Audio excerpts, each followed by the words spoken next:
A few years ago, on a whim, I decided to check out Farming Simulator on my PlayStation Vita.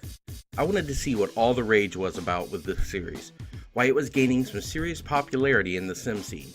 I found out the game wasn't exactly my cup of tea. It was truly meant to simulate the life of a farmer, at least from a business standpoint. Sure, you got a chance to drive some tractors, plow some fields, but that was all really second to the actual management of your farm as a business. It wasn't what I look for in a game, but I could see the draw for people who enjoy that kind of stuff. Here we are now getting ready to enter 2019, and the latest version of the sim was recently released. I figured, hey, why not check in and see how things have evolved over the years? Turns out, they've evolved a lot visually, but in terms of the overall experience, not a whole lot has changed. Farming Simulator 19 puts you in charge of operating your own farm in a modern world.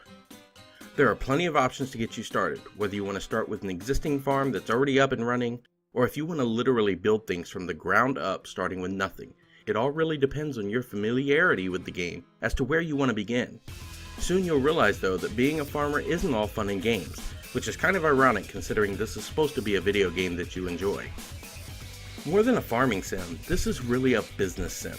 The aim here seems to be to teach gamers about the world of farming rather than crafting an experience meant to have fun and thrilling gameplay. And I don't mean that as a knock by any means. A bulk of the experience is learning to read and work the needs and demands of the market that evolves around the products you produce on your farm.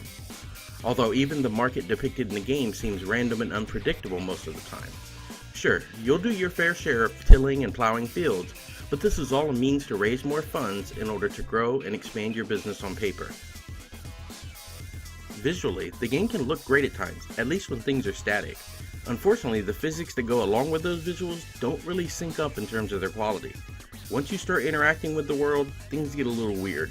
For example, it's great to see these incredibly detailed tractors and trailers, but when you ram them into something such as a car coming down the road, they just stop, as if you just hit a brick wall and neither one of you can go any further.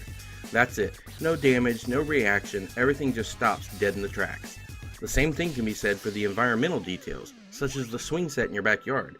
I guess the chains on those swings must have either frozen or rusted because bumping into them is just like bumping into another brick wall. It doesn't move an inch. It's the details like this that really make a difference in games, and in the case of Farm Sim 19, these details are severely lacking. The same can be said for the game's audio track. It's all ambient sounds and light music. If you're going to sink some time into this game, you're going to want to do so with your own audio playing in the background. There are options in the game for multiplayer and even mods, but I'm not sure how either of those could really enhance this experience. I would imagine they could make some mods that will alter the weather and such, maybe add some new crops, but nothing's going to really change the overall experience. This is one of those games where fans only need apply. The farming experience isn't for everyone, and while it may deliver on the business management aspect of farming, the game certainly doesn't deliver on the fun expected in a video game. Now I know not every game, especially in the sim world, is going to be fun, but Farm Sim 19 is a chore, just like real farming. I'm giving this game a 5 out of 10.